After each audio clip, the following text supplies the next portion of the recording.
Hey, everybody, welcome to the Two Players One Game podcast. My name is Stratabyte, and here with me is Jake the Good Man. And this week, we are going to be bringing you guys a very special kind of episode. Um, a very special kind of episode. And we know that we usually talk about video games and everything like that. But this week, we decided to change it up because we're going to be talking about anime. And what would be the best way that we could start our first anime podcast episode? Well, by talking about Death Note, which is one of the most popular animes of all time, popular anime and manga of all time, I think, right? Oh yeah, no, I believe so. It was one of those anime series that really grew in popularity that um kind of helped set the help be a good gateway anime. A gate. Uh I I guess liked you how could you say. said gateway anime. I think Or I don't know. I don't know. We'll talk about that more. But before we talk Death Note and before we give our thoughts about it, I just want to remind you guys that we are on both Spotify and on YouTube. If you look up Two Players One Game podcast, and what's really important right now is if you can subscribe to our YouTube channel, youtube.com/Two Players One Game podcast, and also on Spotify, you look up Two Players One Game podcast. You can go ahead and you can rate us and everything like that. The more ratings we get on our podcast, the more it gets pushed out to people who are listening on Spotify. So those are some important things. You can catch us live on my Twitch channel, twitch.tv/Stratabyte, every Saturday. When we do these podcast episodes to catch them live, and you can interact with us on our chat box and everything like that. Right now, we have my buddy Jameson who's listening right now, and I'm sure he will chime in on some anime talk if he's watched Death Note before. But you know what? Let's go ahead and dive into this. Like I said, we are trying to branch out a little bit.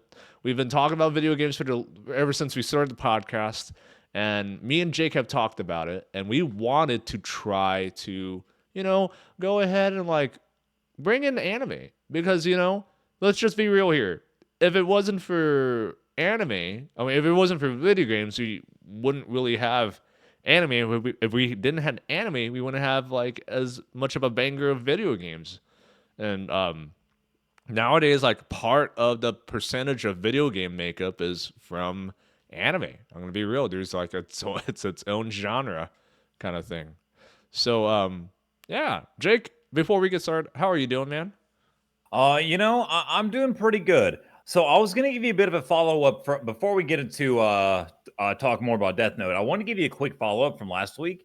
So one thing that we mentioned on our Fortnite episode last week was that we were wondering if it's possible to win a match without picking up any items. Oh yeah, I yeah, definitely right. think that is possible because last night I played a match, no items, and I finished like fourth. So that happened, and I'm doing pretty good. I am excited to be talking about one of my personally probably like my top 5 anime series.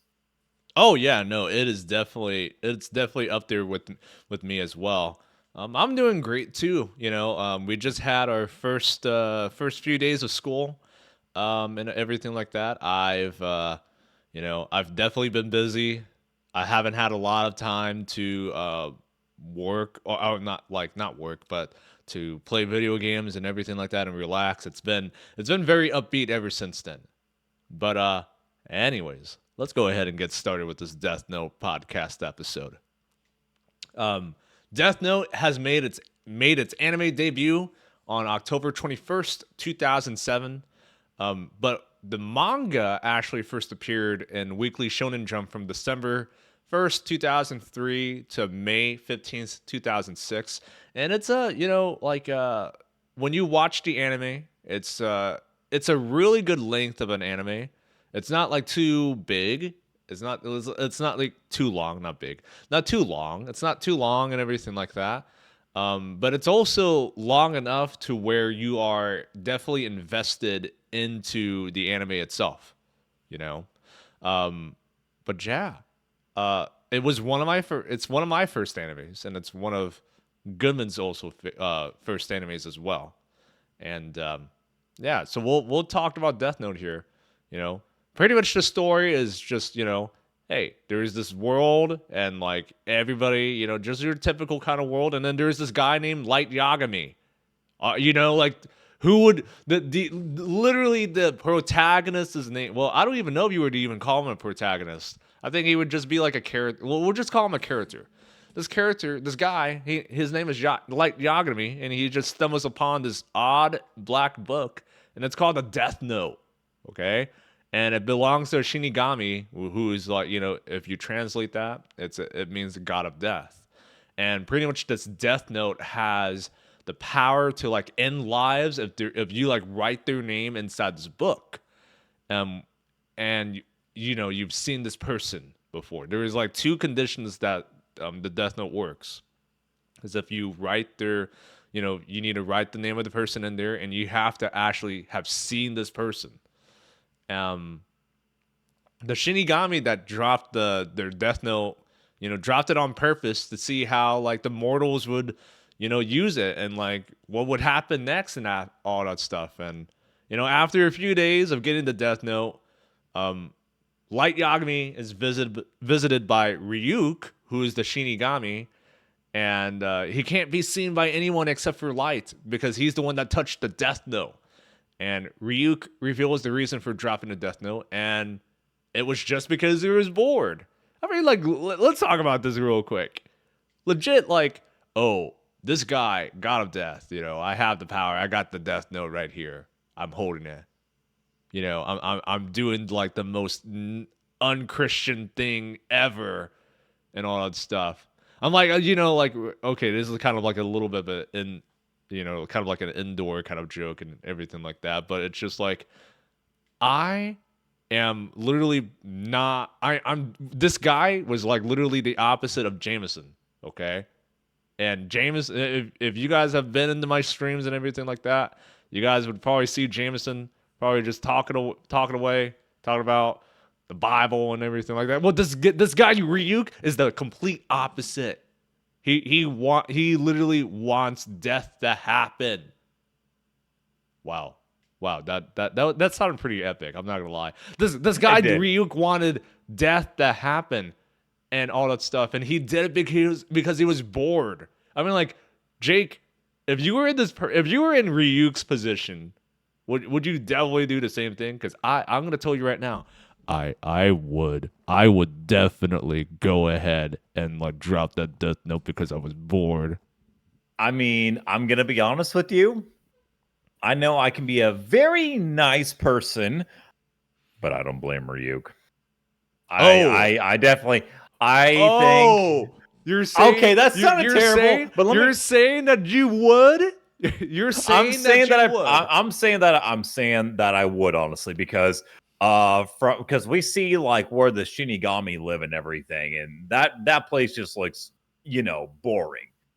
Because yeah. I definitely understand. I definitely get that. So you heard it here. You heard it here on the podcast. We went from Jake the good man to Blake the bad man. See, Blake the bad man takes on like it's like Dr. Jekyll and Mr. Hyde, pretty much. Is it really? Is it really? Is it really? A Jekyll and Hyde thing? I don't think so. But anyways, I kind of just want to follow up what you were saying, Strat. Following these events, we start to get various reports of death of a number of criminals around the world dying because in the anime, Light does not, he thinks these criminals, they ought to be taken care of. Right. The cause of death is extremely vague as the criminals around the world are perishing due to heart attacks, which by the way, if you don't write in the Death Note what the cause of the death is, then it's just gonna automatically be a heart attack. Right, and right, accidents. And right. accidents. And the media terms the deaths to be planned by a single mastermind, which goes by Kira, which Kira translates to killer in Japanese, which I have a relative named Kira, so I don't know how. No, No. literally. I mean, like, how many people have that name, and like, people don't really realize what the name really meant. you, oh, Exactly, like it sounds I'm cute. gonna name my child this and all that stuff, and that's what I feel. That's why I feel bad. I know a few Kiras. Yeah, I know a few Kiras and all that stuff, and they're definitely not death. They're definitely not killers. I'll tell you that right now. They're all sweet and awesome. Oh yeah, I definitely agree. They're nice people, I don't but know. I don't know. You might have to. You might have to. Your cousin. You might have to. You might have to interrogate sometime. Maybe there's. Hopefully, hopefully she doesn't have any killing intent or anything like that. But I would hope not because, you know, that would be like an epic plot twist, an epic point in the story, dude, which imagine though, imagine, imagine. oh my goodness, this does My you're so cousin pure. became the my cousin became the kill. Yeah, okay. Anyways, I didn't mean to cut you off. Oh, you're good. I enjoy having these conversations like this in the podcast. But so the law enforcement agencies and the public cozied up to Kira, but the Interpol looks out for the assistance of L, which L at first is redeemed to just be like we see like his this L on TV screens across the metropolitan area, and he's like talking. I think he used like a voice changer too, and that's kind of like our introduction to L because L is basically a highly esteemed detective. And L's goal is to track down Kira, which, like we mentioned, he had a TV broadcast and he's trying to track down Light Yagami to be in the Kanto region of Japan. Right. And Light, when he finds out about this, like he is just infuriated by this and basically vows to kill L as basically he is hindrance to the execution of his plans. And whilst all this, L is trying to piece, everything and is determined that Light Yagami is the prime suspect. So graduation comes along for Light, and after school is over, Light is inducted into the Kira task force that is set up by L. And I think one of my favorite parts in the anime is when the story basically takes a turn that changes their perception of the people as the crime rate around the world has dropped significantly, and cults have been established with people who are patrons of Kira. Right. Potential successors of L are revealed. That's Nier and Mello. They are very aware of L's death and deduce that Light Yagami to be the prime suspect. The story continues with the plot line explanation, which is done which is done pretty good, but closes all the loopholes and loose ends of the story.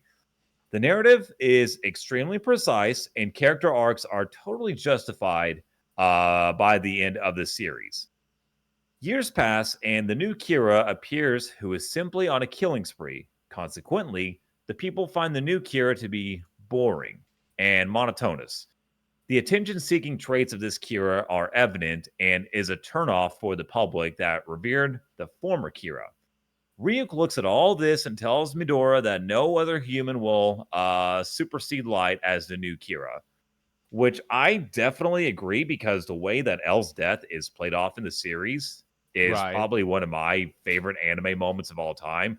That and the introduction to L when Light is taking his exam to get into college. You just see like L basically keeping his eye on him the entire time and following him very closely, which L gives a not so comfortable stare. Yeah, like What's kind of your thinking on that? that's like to me there is a few there's a few moments in the Death Note anime that were my favorite and all that stuff. And one of them is the first encounter with L and Kira and Light, L and Light, and all that stuff. And that was one of my favorites just because like it set the tone and it was just like, oh, I'm gonna kill these people. And then and this other guy was just like, like, no, you're not. I'm gonna catch you. And like, the funny thing is that both of them have their own kind of sense of justice. And like it's kind of like a twist if you think about it, like one person's own justice is like the annihilation of every bad person that has ever done anything, like killed people, and you know they're incarcerated in jail and everything like that. And and then the other is just like trying to catch this person who's literally who's literally killing other people, even though they're not they're not innocent and everything like that. So I that was one of my favorite moments. And then one of the other favorite moments of mine is kind of like the first kind of sit down meeting with Light and L, and the episode where they played this tennis match, and then afterwards they go to this cafe where L interrogates Light, and L is pretty much just like he kind of checkmates him at this point in the anime, just like setting up the suspicion. And like pretty much like if you play chess and everything like that, and it's just like this moment was the moment that L moved to his bishop, and like he's setting up the checkmate and everything like that. And it pretty much from that moment on set the tone of like, oh, Light is like 95% this person that we're looking for. This is the person who's killing everybody. And so we're just gonna survey him for X amount of days and everything like that. And like and Light has to come up with this, ingenious plan to clear his name, but yet his name is still not cleared because L has this sense of justice and this fascination that Light is this person. And for like even up to the point where where L died, he knew that Light was his person, and he needed to find the evidence of that. Right. And then like my last favorite moment would have to be when at the end and everything like that. I think that was the way how the anime and the manga ended. I liked it just because like it was very open. And we'll get to this Death Note theory that has cycled through the community and for people who have watched it. But yeah, no, those are like my three favorite moments right there. The first encounter, the coffee house scene, and then the end of the end of the anime. And I'll tell you, I guess one of the moments I did not like in the anime was when the FBI investigator's wife got killed, and Yeah. her name was written in the death note, and she couldn't like you know she couldn't she couldn't fight off the spell that the death note has put onto her, and so she committed suicide. It said she had committed suicide and all that stuff, and she died.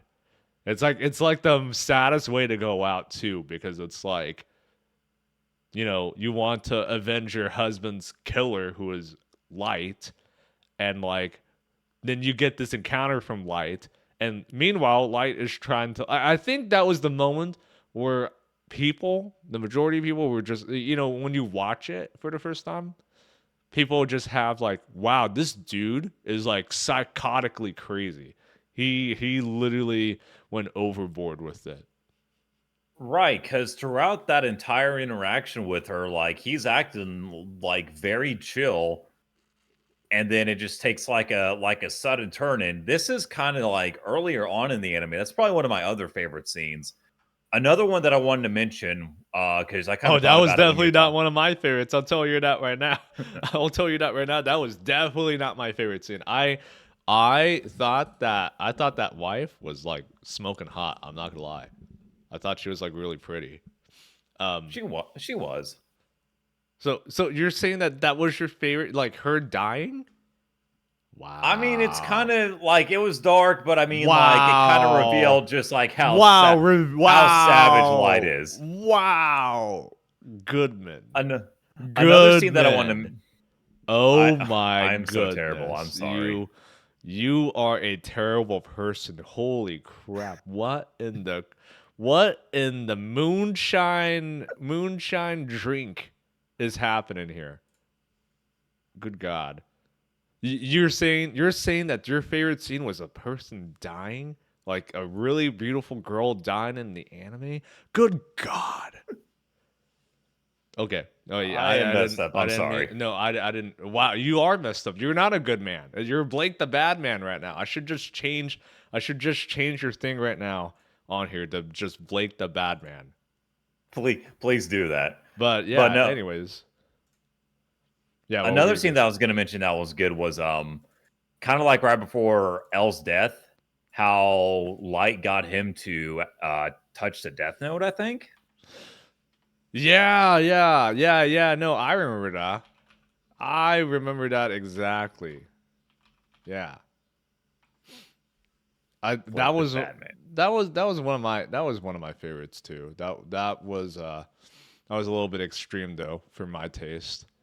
But yeah, no, I think the popularity of Death Note though, like it's just humongous because various there's various theories out there about Death Note, and the artwork acts as like a support pillar for the success in the series because it was just raw. It just had that feel of like crime and everything like that, and like kind of like like how like Law and Order, if you ever watched that show, like how it sets the tone.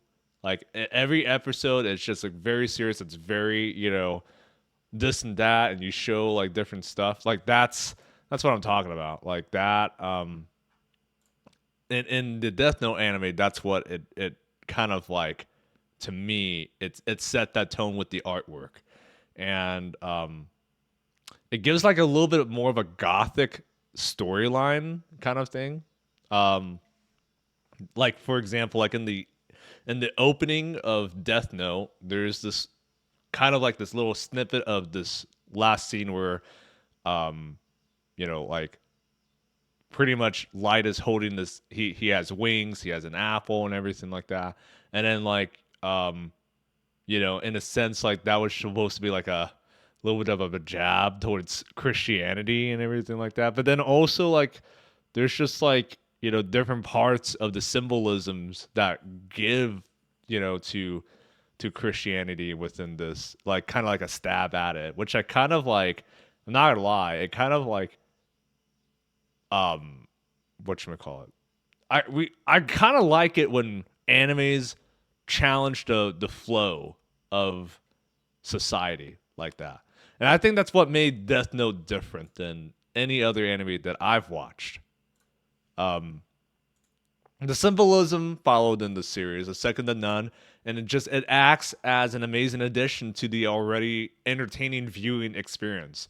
The way that they associated the mythological essence with the character arc of like Ryuk substantiates the series, and it just provides an angle of morality that reminds us, and it makes us think about the premise of the anime, like, but at the same time, it just doesn't take itself too seriously. And maybe that's why we do as viewers. We kind of think about this just um, because it just feels like they hit the surface of it, and then like it leaves just enough for us to just ponder and to think and to just stir the pot as you will. You know, like an example, just like the way how L carries himself is like very stereotypical. You know, like not in a traditional way that a grown up does, but it makes you relate more because the characters are humanized because of how they were written, how their personalities were like in the show. Um, yeah, no, that's kind of like a little bit of my spill with that. Yeah, I would have to I would have to agree with you. I really do like how sometimes we get anime that does, you know, challenging things like that.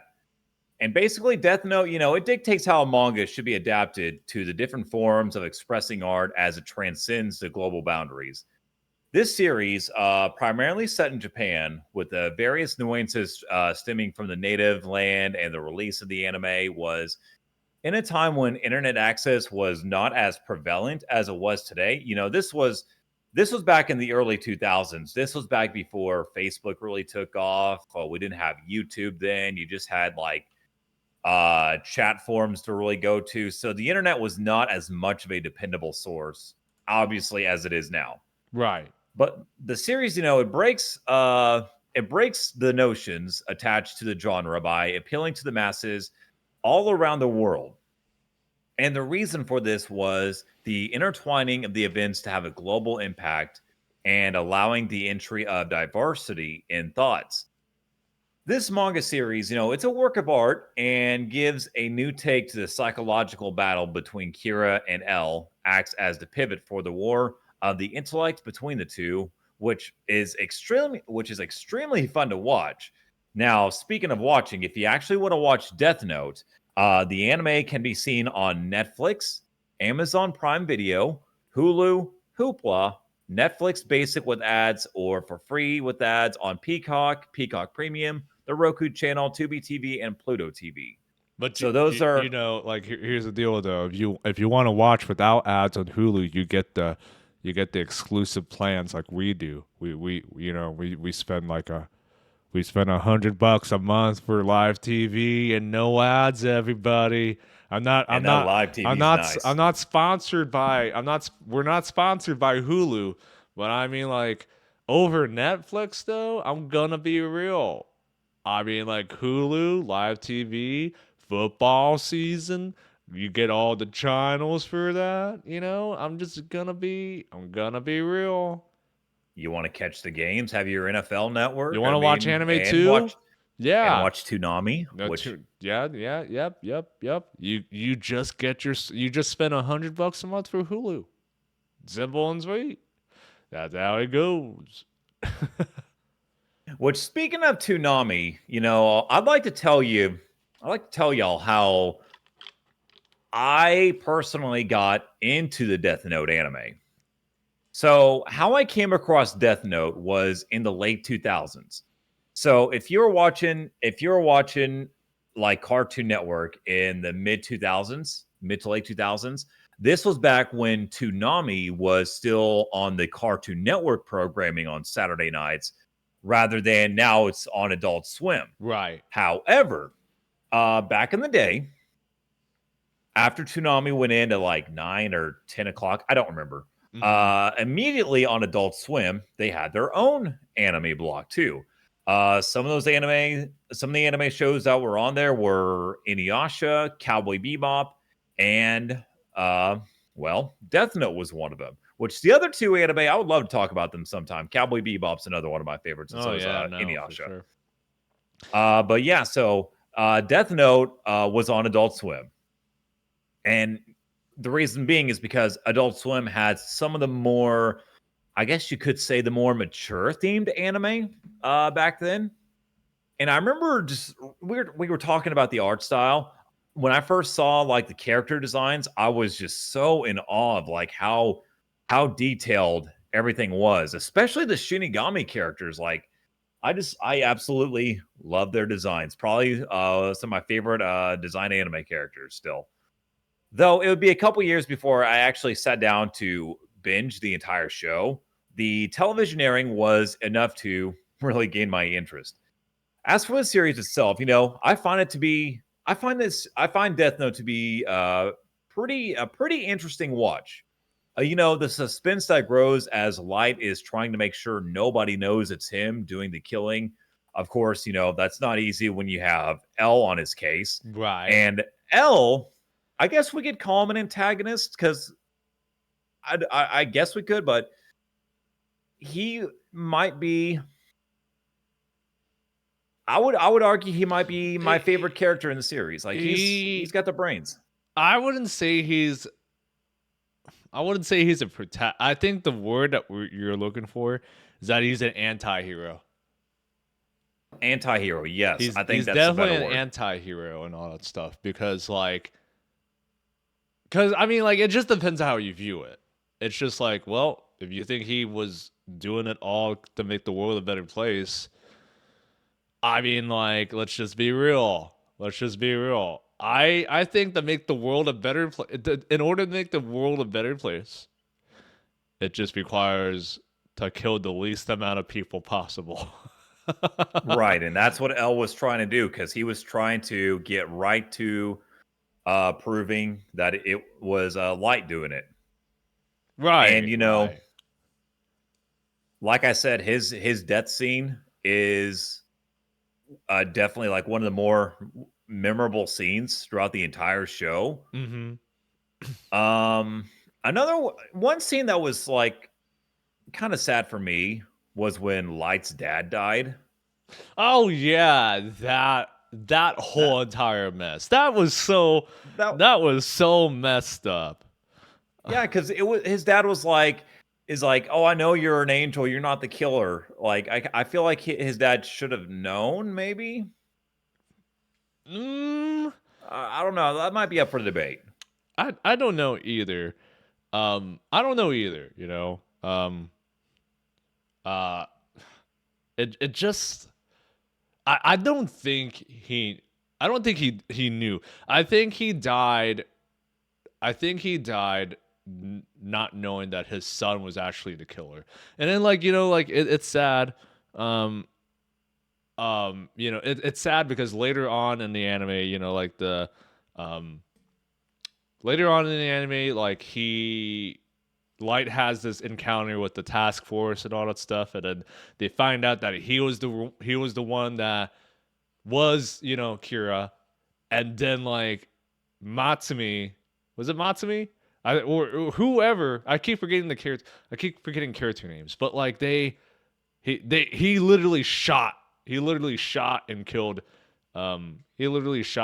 Light, and then that's how we got the ending and all that stuff. Yeah, was it Matsumi? Yeah, I thought it was. I think it was. Yeah, it was Matsumi. But yeah, speaking of the ending, the way the show ended, I felt like that paid off because everyone finds out the truth about Light, and basically Light gets what I like to call his just desserts. Because Ryuk is basically having a monologue there at the end as he's writing Light's name in the book, and it's like a nice "told you so" moment. As early on in the anime, Ryuk is like, "Hey, I'm just gonna let you know I'm not on your side or anyone's side." Right. No, for sure. No, I just I like how Ryuk just has this neutral. He stays neutral throughout, and he doesn't assist. He doesn't necessarily assist Light. He just gives him he pretty much just gives him the this is what will happen kind of thing, and it's up to Light to make that decision. But and Ryuk loves his apples. Right, and Ryuk loves his apples. I would say honestly, how I got into Death Note was also on Adult Swim, and some other animes that I would like to talk about on the podcast one day that were on Adult Swim when I was watching. Besides Death Note, it was Death Note, the original 2004 Full Metal Alchemist series, Yu Yu Hakusho, and there is a lot more. It was a lot more. Adult Swim was kind of like the hub at the time where everybody watched their anime there. I mean, like, it was a beautiful time. Trigun, I didn't watch that. I watched that on Adult Swim as well. There was a lot of anime that it's what started the anime viewing experience, and then there's Detective Conan, which goes by Case Closed here. That will definitely be one thing that we'll talk about.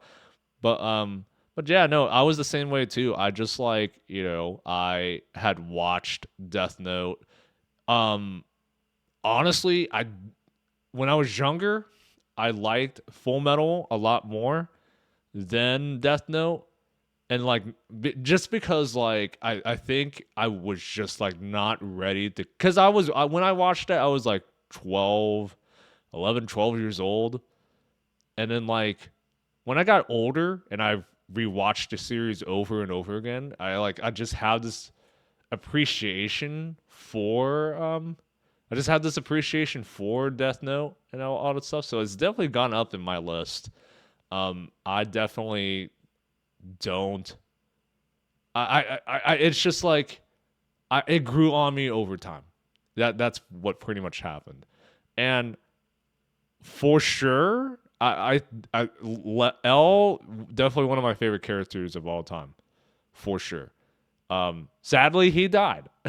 Sadly, he died halfway through the series, and but I'm kind of glad that L kind of got his just desserts with Light when Near and Mellow kind of took over, and like he definitely got avenged. He definitely got avenged. I will say that.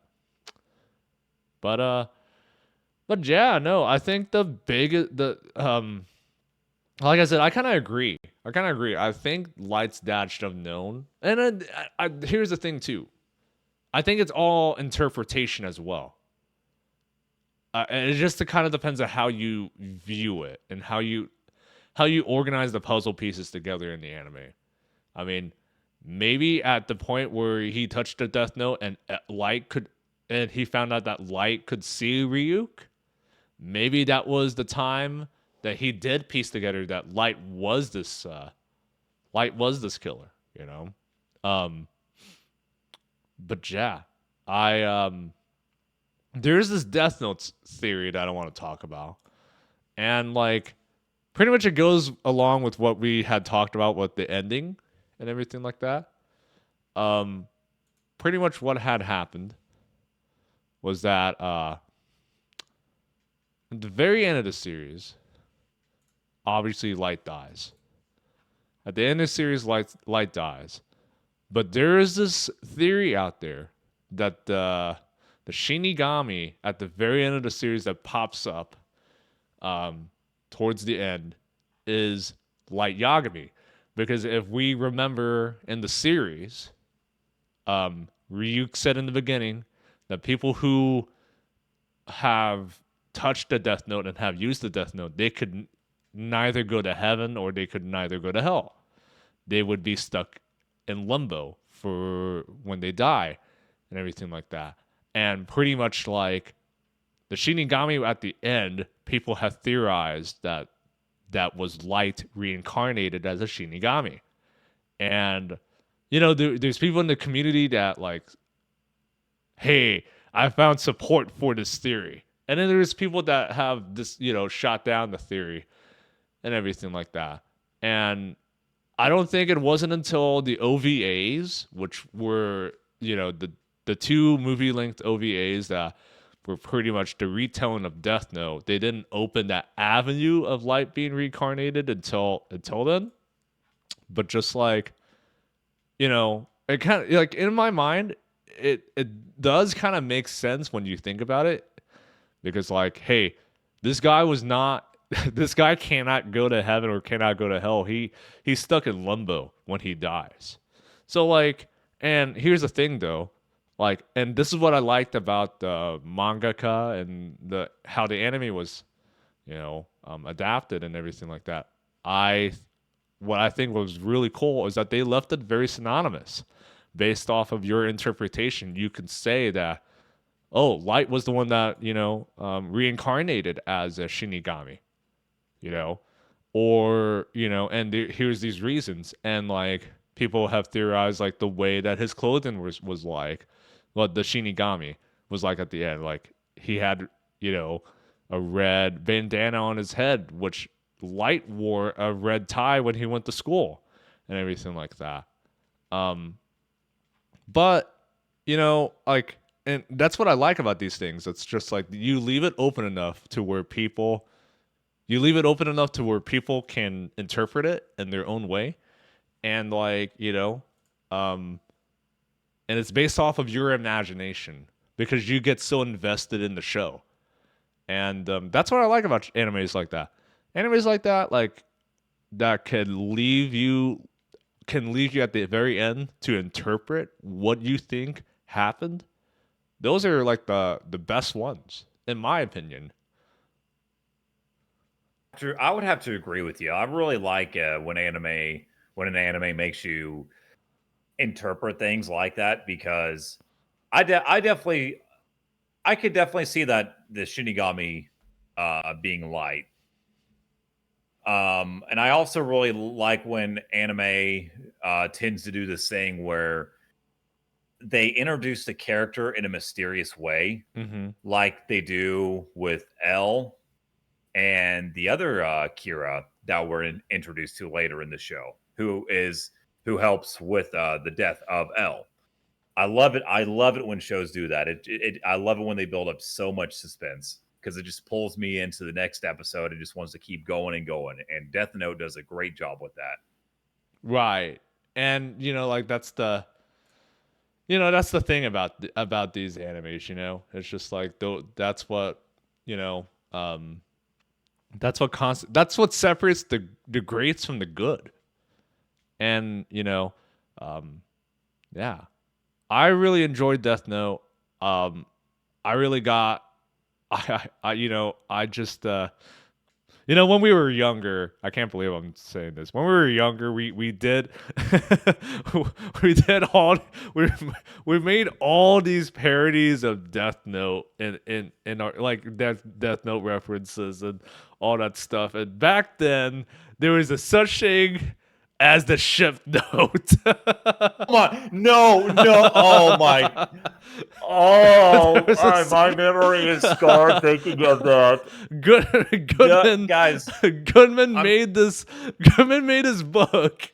This note, it was a red note. The thing is that it was a red notebook instead of a black notebook, and he named it, and it was on written in Sharpie. It was called the ship note. I got a story. First of all, let me teach y'all a lesson real quick. When you're coming up with the ship note, putting people's name in it, shipping people, don't do that. It's weird. It's very cringe. Yeah. But anyways, I think like about I want to say it was late 2019 or so. I Mhm. was getting ready to move out of my old apartment. Uh, uh, and I was going through everything. I find the ship note. Yeah. And I, without hesitating to look, I tore that up and threw it away. And I felt like it was a sweet victory. Oh man, that was great. That was great that the ship note will always be the national treasure of meme archives. There's a You lot know of what one things of in my that. favorite There was a lot of names written on that ship note. I'm gonna be real. There's a lot of names Yeah, written in that ship note. there were, and we're not gonna but yeah, there were like a lot of names, but I won't mention them. But that reminded me of like another meme that was like popular on the internet at that time. I just like one of the first anime memes I ever saw was Justin Bieber signing a book, and Oh it yes, was a this death note. yeah. I've seen that one before. That was pretty funny. That's a pretty good one. Yeah. But like anyways, guys, um that will conclude our Death Note anime episode. This was really fun. I'm not gonna lie. We should do some more anime episodes. We should do an anime episode, um, you know, every every month or something like that. I don't know. That would be pretty cool. I definitely agree. An anime episode every month, because now that you mentioned it earlier, I might go back. I think I need to go rewatch Full Metal because it's been a few years. Oh yeah, But no, I do want to original mention Full something. Metal. Yep. What's up? I do want to mention something that I forgot real quick. So for all of you Death Note fans out there, I got some friends that have a YouTube channel called Blaze Abridged, and recently they asked me to help out with a Death Note Abridged project. They just released episode 6 here a week ago. I'm not in it. I think it's still like a couple episodes to go, but I will post a link to that here in the chat on Twitch. And for those that are listening, I can put a link in the description. Yeah, on, we can put it on on Spotify and YouTube, whatnot. and yeah, probably YouTube will probably be the place for it. But then you can also check out Jake's social at Jake the Goodman on X/Twitter, and I'm sure that will come around and everything like that. But yeah, sadly, we were supposed to have one of those friends on our podcast tonight, but we'll probably get him in a future episode here. I'm sure we will fit people in on the show. But like I said, go support them. Blaze Abridged. They make anime. They're making this Death Note Abridged anime parody and all this stuff. It's it's pretty epic. But yeah, no. Again, you can find us on YouTube and you can find us on Spotify. If you look up 2 Players 1 Game podcast, please give us a like if you like this video, if you like this podcast episode, and subscribe to our YouTube channel and follow us on Spotify. And if you could give a second of your time, if you're listening on Spotify, give us a review, and that will push the podcast out to many other people that like video games and all that stuff. I'm gonna tell you guys right now, we are going to take next week off of the podcast, and we'll be back when September. I was about to say when September ends. Wake. Oh, But do you want me to wake you up when September- September ends? Dude, hey, it's okay. I was actually thinking the same thing. Like, we were thinking alike there. So we won't be live next week on the 26th, just because we have like a bunch of actually no. Correction. We won't be live on the weekend of the 2nd and the 3rd of September, just because that's Labor Day. That's Labor Day and all that stuff, and we have some plans on Labor Day and all that jazz. So we will be live next week. Forget what I said, everybody. Forget what I said. Blame Strat. We'll be live next weekend. But the next weekend after that, on September 2nd, we won't be recording an episode live. It will probably be recorded. I'll be real, and it will be up on Spotify and YouTube. So make sure you follow us there. Anyways, my name is Stratovite, and this is Jake the Goodman, and this has been Death Note anime podcast episode of 2 Players 1 Game podcast. Yay.